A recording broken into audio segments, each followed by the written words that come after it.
Assalamualaikum warahmatullahi wabarakatuh. Halo anak-anak, apa kabarnya hari ini? Bu Ais harap kalian selalu sehat ya. Pada hari ini, Bu Ais akan menjelaskan materi tema 2, subtema 2, dan pembelajaran 1. Sebelum kita mulai materi, Bu Ais akan membacakan 3 hal yang kita pelajari hari ini. Yang pertama, teks pendek. Yang kedua, gerak bagian kepala dan tangan. Dan yang terakhir itu adalah perkalian biasa. Baiklah anak-anak, sekarang Bu Ais punya bacaan yang berjudul tentang memetik jambu di rumah Udin. Nah, kita baca bersama-sama teks berikut ya. Memetik jambu di rumah Udin. Pohon jambu di rumah Udin sedang berbuah. Udin mengajak Beni dan teman-teman untuk bermain di rumahnya. Mereka memetik jambu yang tumbuh di depan rumah. Buahnya sangat banyak. Udin dengan semangat memanjat pohon jambu. Beni memetik jambu dengan menggunakan galah. Lani memetik jambu yang buahnya tidak terlalu tinggi. Sementara Edo dan Siti mengumpulkan buah jambu yang sudah dipetik. Mereka bermain dengan riang gembira. Anak-anak, setelah kita membaca teks tentang memetik jambu di rumah Udin tadi, kita perhatikan lagi ya, berikut teksnya. Pada teks, terdapat tanda baca titik di setiap akhir kalimat. Tanda titik berarti kita harus berhenti agak lama, baru dilanjut kalimat berikutnya. Setelah kita membaca bersama, mari kita amati pertanyaan berikut ini. Kemudian kerjakan di buku tulis ya. Pada bacaan tadi, kita tahu bahwa Lani memetik jambu dengan menggunakan tangan seperti pada gambar di samping. Nah, sekarang ikuti gerakan Bu Ais ya. Letakkan kedua tangan di pinggang. 1, 2, 3. Tengok atas, lalu ke bawah. Tengok kanan, lalu ke kiri. Angguk, angguk, angguk. Geleng, geleng, geleng. Sekarang gerakan tangan ya. Tangan kanan diangkat tinggi-tinggi. Tangan kiri diangkat tinggi-tinggi. Kedua tangan diangkat tinggi-tinggi. Kanan, kanan, kanan. Kiri, kiri, kiri. Setelah memetik jambu, Beni dan kawan-kawan menghitung jumlah jambu yang mereka dapat. Ternyata Beni mendapatkan 7 buah, Udin mendapatkan 7 buah, dan Lani mendapatkan 7 buah. Semua jambu itu dimasukkan ke dalam keranjang. Nah, berapa jumlah jambu yang ada di dalam keranjang? Yang pertama, Beni memasukkan 7 jambu ke dalam keranjang. Yang kedua, Udin memasukkan 7 jambu ke dalam keranjang. Yang ketiga, Lani memasukkan 7 jambu ke dalam keranjang. Mari kita hitung bersama. 7 tambah 7 tambah 7 sama dengan 3 kali 7 sama dengan 21. Hari ini kita memasuki pembelajaran yang kedua. Pada bagian ini kita akan mempelajari gerak non-lokomotor ya. Sebelum ke materi, Abi akan menjelaskan sedikit ya.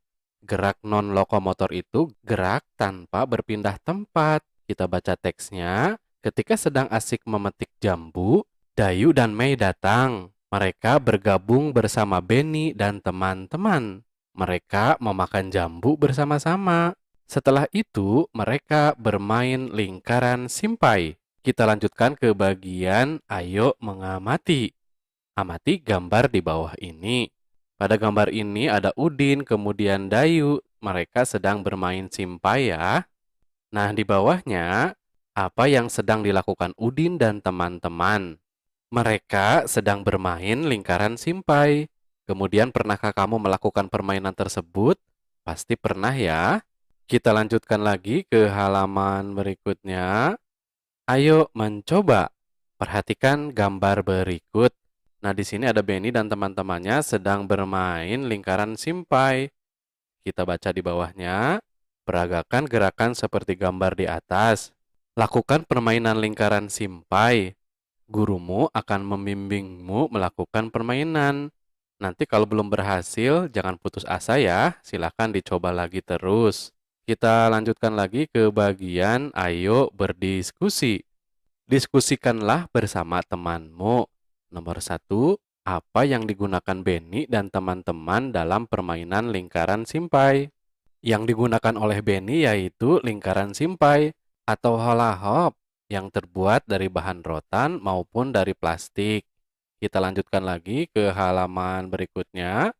Nomor 2. Benda apa yang digunakan Benny dan teman-teman dalam memetik jambu? Alat yang digunakan untuk memetik jambu yaitu galah atau tongkat dari bambu. Kita lihat nomor 3. Bagaimana bentuk benda-benda tersebut? Simpai berbentuk lingkaran atau bulat ya, sedangkan kalau galah lurus dan tentunya memanjang. Kita lanjutkan ke nomor 4. Bagaimana wujud benda-benda tersebut? Wujud dari simpai dan galah termasuk benda padat. Kita lanjutkan ke bagian ayo membaca. Pada bagian ini kita akan menjawab berdasarkan teks ya. Dengarkan temanmu membaca teks berikut. Di bawah ini sudah ada teks yang berjudul benda padat. Benda padat banyak terdapat di sekitar kita. Benda padat mempunyai bentuk tetap. Ukuran benda padat juga tetap. Contoh benda padat adalah simpai. Jika dipindahkan dari meja ke lantai, bentuk dan ukuran simpai tidak akan berubah. Jika simpai dipindahkan lagi ke lemari, bentuk dan ukuran simpai juga tidak akan berubah. Adapun dipindahkan ke berbagai tempat, bentuk dan ukuran benda padat akan selalu tetap.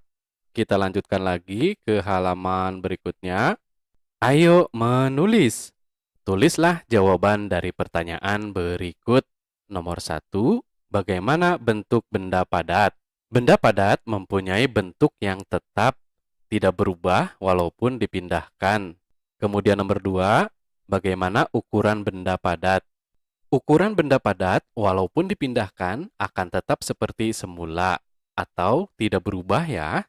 Kita lanjutkan ke soal nomor 3. Apa yang terjadi jika sebuah buku dipindahkan dari dalam tas ke dalam lemari? Buku tidak akan berubah bentuk. Kemudian nomor 4. Bagaimana bentuk buku tersebut setelah dipindahkan? Pasti bentuknya tetap. Kemudian kita lihat nomor 5. Apa simpulanmu? Semua bentuk benda padat, bentuk dan ukuran benda padat akan selalu tetap. Kita lanjutkan lagi ke halaman berikutnya. Ayo mengamati. Amatilah benda-benda berikut di rumahmu. Manakah yang termasuk benda padat? Beri tanda centang seperti ini pada kolom yang sesuai. Kita lihat tabelnya ya. Pada tabel ini, kita lihat nomor 1 di sini ada nama bendanya kursi. Kursi itu termasuk benda padat. Kemudian meja juga benda padat ya. Kemudian nomor 3 ada minyak. Minyak itu bukan benda padat, jadi kita centangnya di sini. Kemudian vas bunga itu benda padat. Kemudian televisi itu benda padat. Kemudian air putih itu di sini ya centangnya bukan benda padat. Kemudian nomor 7 piring. Piring itu benda padat. Gelas benda padat.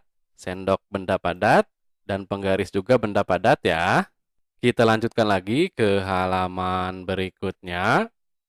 Ayo berdiskusi. Pada bagian ini kita akan mempelajari sikap-sikap yang menunjukkan mematuhi aturan ya. Pernahkah kamu bermain di rumah teman seperti yang dilakukan Benny? Bagaimana sikapmu ketika bermain di rumah teman? Berilah tanda centang seperti ini pada sikap yang menunjukkan mematuhi aturan dan tanda silang seperti ini untuk sikap yang tidak menunjukkan mematuhi aturan. Di sini ada contoh sikap memasuki kamar pribadi orang lain tanpa izin. Berarti ini tidak menunjukkan mematuhi aturan ya, jadi kita kasih tanda silang di sini. Kemudian mengetuk pintu dan mengucapkan salam ketika datang. Ini sikap yang menunjukkan mematuhi aturan. Jadi kita beri tanda centang di sini. Selanjutnya tidak mengambil barang sembarangan. Centang di sini ya, karena mematuhi aturan. Kemudian di bawahnya memakan dan meminum sesuatu tanpa izin. Berarti tidak mematuhi aturan. Kemudian tidak membuang sampah sembarangan. Bagus ya. Jadi kalau kita membuang sampah itu jangan sembarangan. Kita lanjutkan lagi ke halaman berikutnya. Ayo bermain peran. Peragakanlah teks percakapan berikut di depan kelas. Berikan tanggapan terhadap penampilan temanmu. Nah, sebelum memberikan tanggapan, kita baca dulu teksnya ya. Lani, aku lihat dari tadi kamu bolak-balik ke halaman belakang. Ada apa? Tanya Benny. Kemudian Lani menjawab, aku mencari tempat sampah, Benny. Aku mau membuang sampah makananku. Lebih baik langsung tanya saja ke Udin, usul Benny. Kemudian Lani menjawab, oh iya ya Udin. Kemudian Lani memanggil Udin. Iya Lani, ada apa? Tanya Udin. Tempat sampahnya di mana Udin? Aku mau membuang sampah makananku. Oh, mana sampahnya? Biar aku bantu membuangnya ke tempat sampah. Kita lanjutkan lagi. Wah, terima kasih banyak Udin. Nah, silakan percakapan ini diperagakan ya di depan kelas. Tetapi sebelum diperagakan harus dihafalkan dulu ya. Kemudian dicoba dulu bersama teman-temannya. Nanti ada yang berperan sebagai Benny, kemudian ada yang berperan sebagai Lani. Nah, di bawahnya nanti kita jawab ya. Apa yang diceritakan pada teks percakapan di atas? Lani ingin membuang sampah. Udin membantu membuangnya pada tempat sampah. Kemudian bagaimana menurutmu sikap Lani, Benny, dan Udin? Mereka semua termasuk anak baik karena mematuhi segala aturan yang berlaku.